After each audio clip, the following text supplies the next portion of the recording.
जीवन का कोई पहलू अछूता नहीं है। कबीर साहब केवल अध्यात्म की बात ही नहीं कहते हैं, वो जीवन जीने की कला और जीवन जीने का मकसद क्या है ये भी बताते हैं।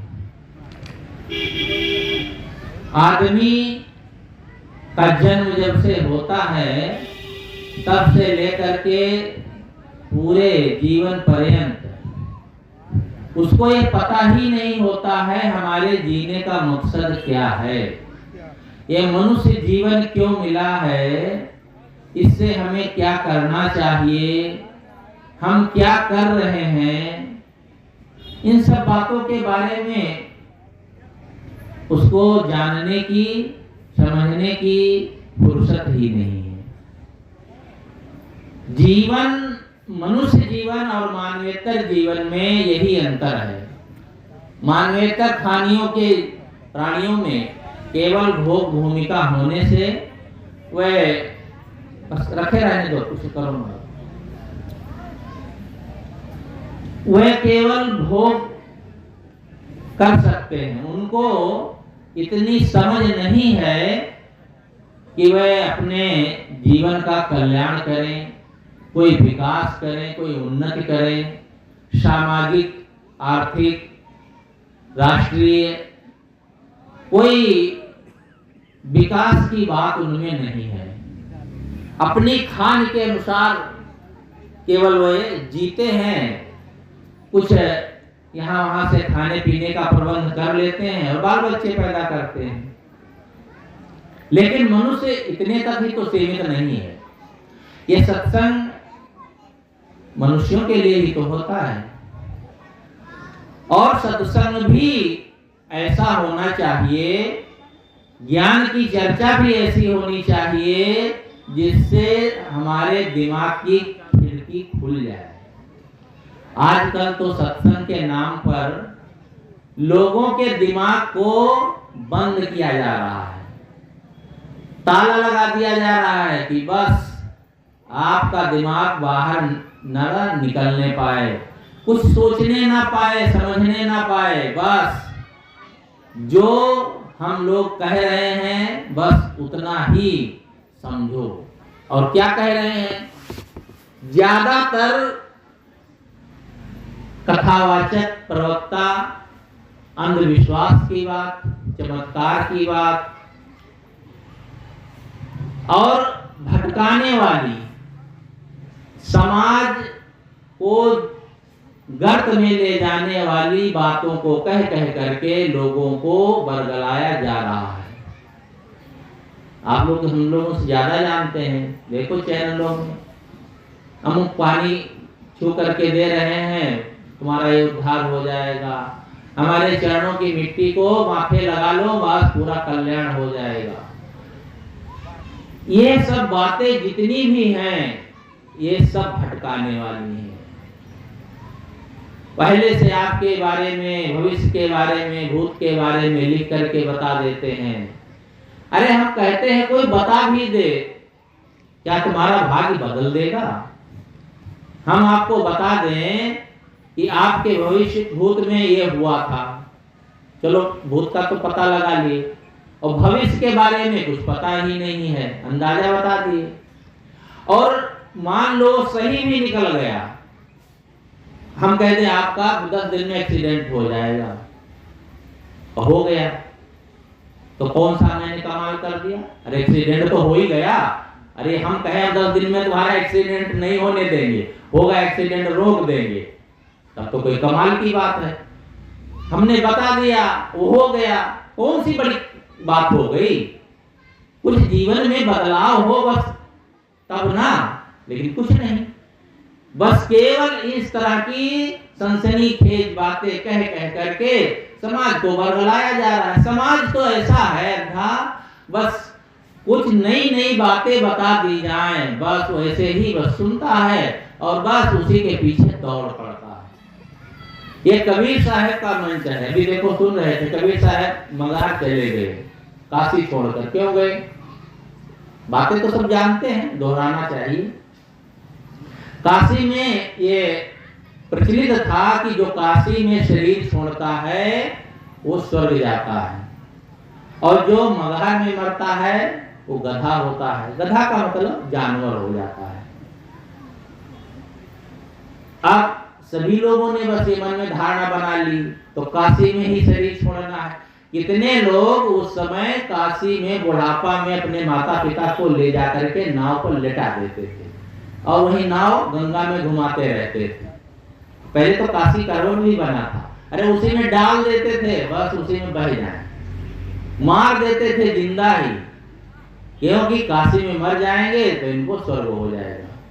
और नहीं, कितने लोग ऐसे घुमाते रहते थे, 10-20 दिन बीत गए नहीं मरे तो फिर लौटा लाते थे, और फिर जब मरने वाले हो तो फिर घुमाते थे।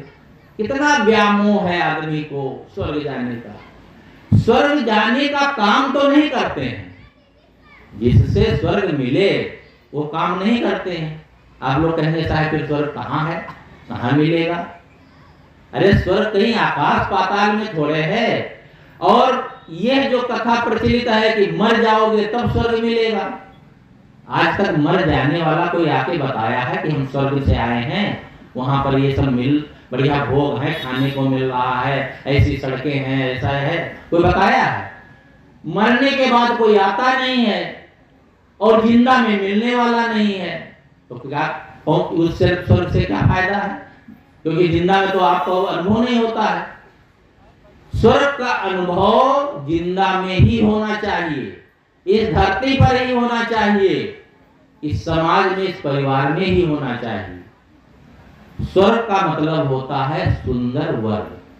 सु माने सुंदर वर्ग, समाज, परिवार। जिस परिवार में, जिस समाज में अच्छे लोग रहते हैं, अच्छे विचारवान होते हैं, प्रेम से रहते हैं आपस में, वही स्वर्ग होता है। सदगुरु अभिलाष साहब एक सूत्र कहा करते थे, प्रेम में स्वर्ग होता है और अनासक्ति से मोक्ष होता है। दुनिया से आपकी आसक्ति मिट गई, मानो आपका उद्धार हो गया। और लोगों के साथ प्रेम का बर्ताव करते हैं, एक दूसरे के साथ अच्छा व्यवहार करते हैं, मानो स्वर्ग में जी रहे हैं। लेकिन नहीं, जीना नरक में ही है। लड़ाई झगड़ा, मार काट, पता नहीं क्या क्या करते हैं, एक दूसरे को नीचे गिराने की चालबाजियां, पता नहीं क्या क्या करते रहते हैं। सास बहू और ननद भावज ये सब आपस में लड़ते रहते हैं, एक दूसरे को नीचा दिखाने का काम करते रहते हैं और कहते हैं घर में बड़ा कला है, शांति नहीं है।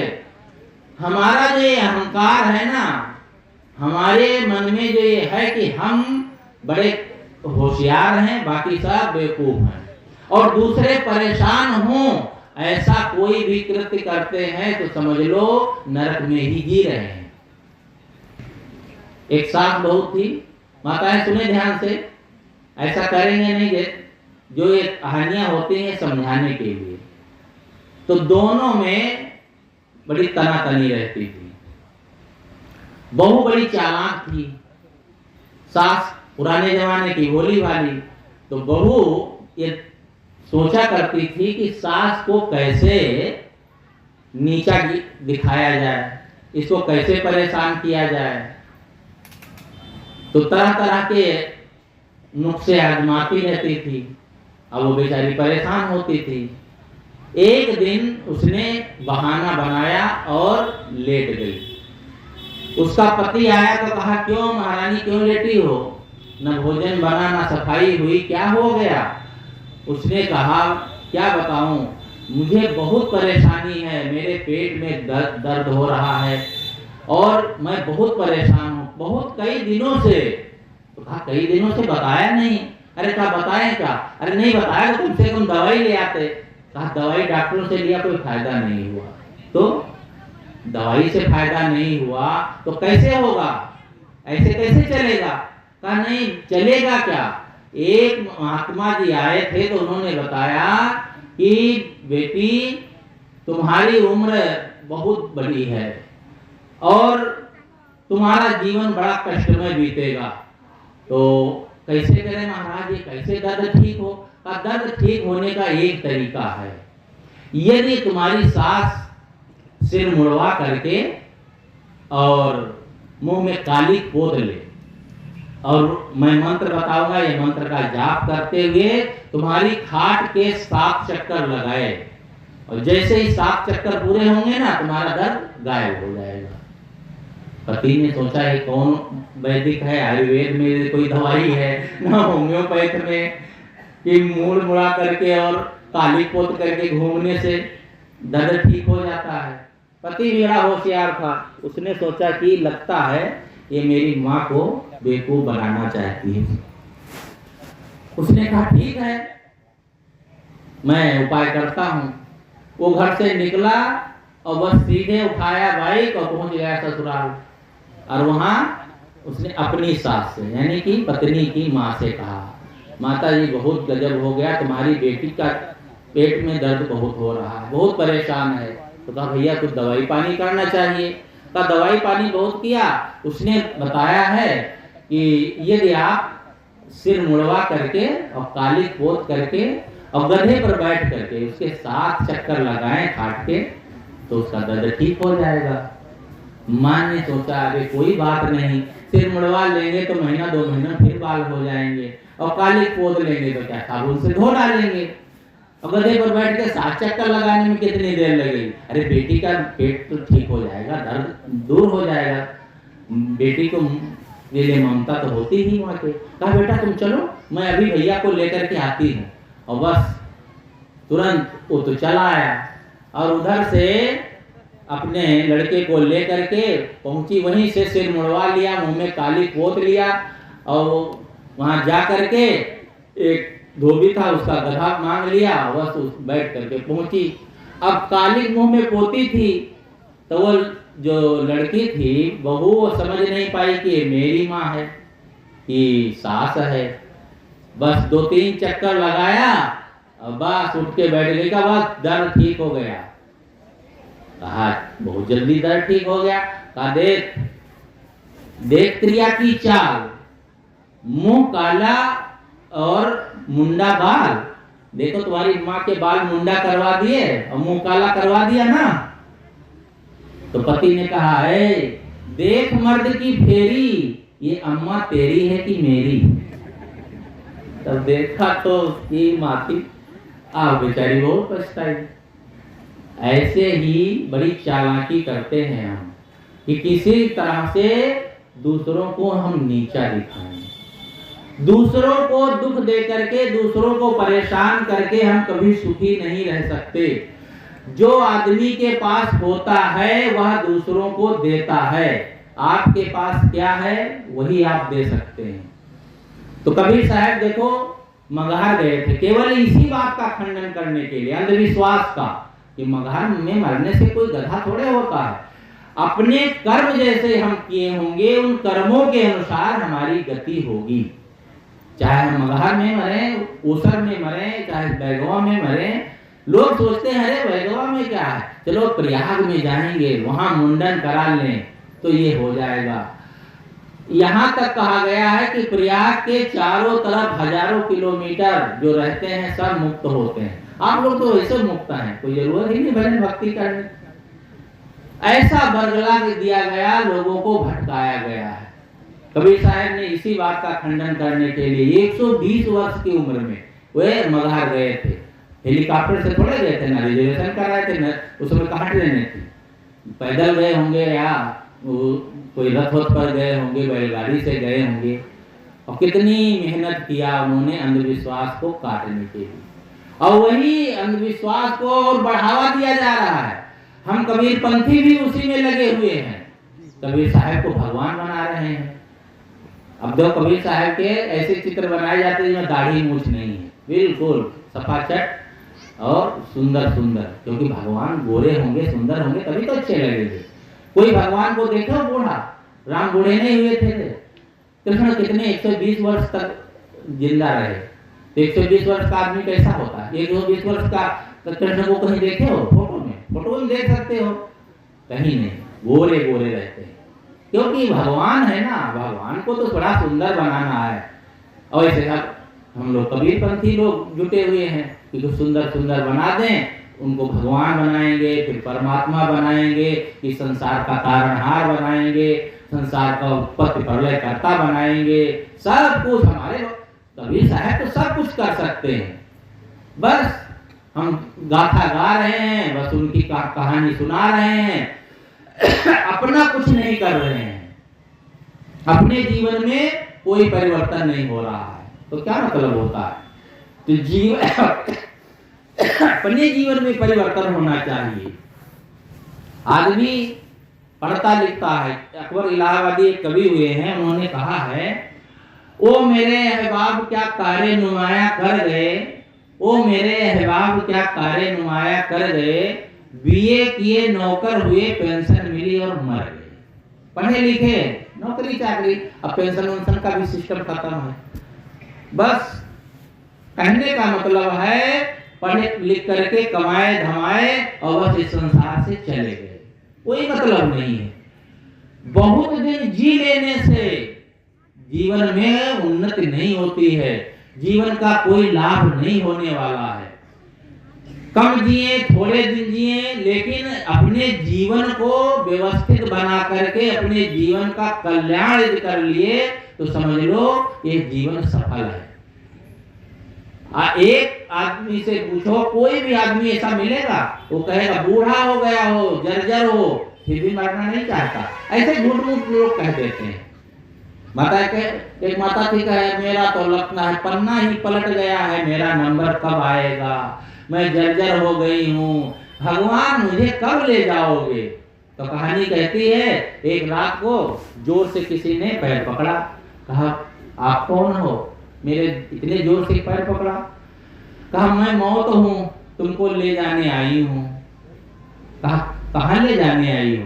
कहा अरे तुम रोज कहती थी ना मेरा पन्ना पलट गया, पन्ना पलट गया। तो कभी भगवान ने पन्ना खोल दिया है और कहा वो बुढ़िया बहुत परेशान है, उसको ले आओ।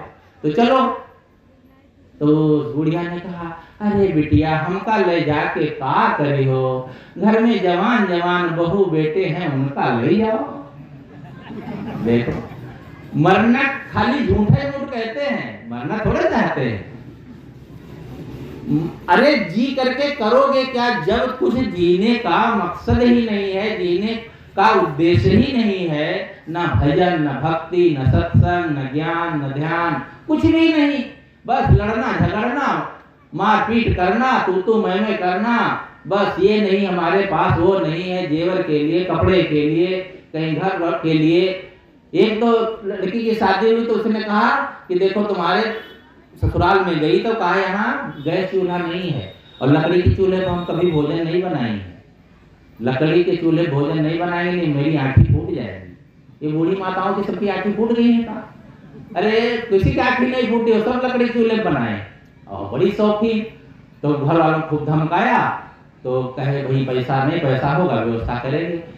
जब वो समझी कि ये मानेंगे नहीं तो एक दिन मिट्टी का तेल डाल लिया, देखो माचिस पकड़ा हूँ, जलाऊंगी और जल के मर जाऊंगी, बुढ़वा बुढ़िया सब जेल में हवा खाओगे। तो उसने कहा अरे भाई ऐसा मत करो। अब बस वो ऐसे करते करते बस तीली कोई रगड़ने लगी और भाग से जल गई, कपड़ा पकड़ लिया, भाग करके जलने लगी। ये लखीमपुर की घटना है। जब तक बुझाए तब तक वो अधमरी हो गई, अस्पताल ले गए, 2-3 दिन में मर गई। पुलिस केस हुआ, पुलिस वाले को पता चल गया कि ये तो अपने आप आग लग गई। बताओ क्या बुद्धि है। अरे गैस चूल्हा ना हो तो क्या भोजन नहीं बनता है।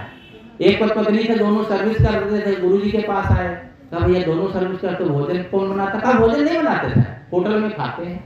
कहा मूर्खों, तुम दोनों मिल के नहीं बना सकते हो, रोज होटल में खाया जाता है। कभी खा लिया तो खा लिया, कितने आलसी हो। आदमी को एक साथ प्रेम से रहना नहीं आता है, जीवन जीने का ढंग नहीं आता है। इसलिए जीवन जीने का ढंग सीखना होगा। और जीवन में जो अंधविश्वास है, चमत्कार है, ये लोगों को भटकाने वाली बातें कही जाती हैं, इससे बचना होगा। ये बहुत कहने की जरूरत नहीं है, आप लोग बड़े होशियार हो, समझदार हो और संतों का, ज्ञानियों का, पारखियों का संग कर रहे हैं, सत्संग कर रहे हैं, खैर इससे बचे हैं। लेकिन अपने आप को, अपने समाज को भी इससे बचाना होगा। अब हमारे बीच में संत जन पधार चुके हैं, थोड़ी थोड़ी देर चर्चा सुनेंगे। अभी इलाहाबाद के भी संत आएंगे, उनके भी विचार सुनना है।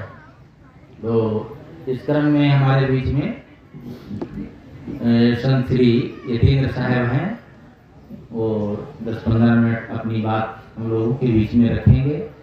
मैं आपसे निवेदन करता हूँ कि कुछ देर अपनी बात हम लोगों के बीच रखें।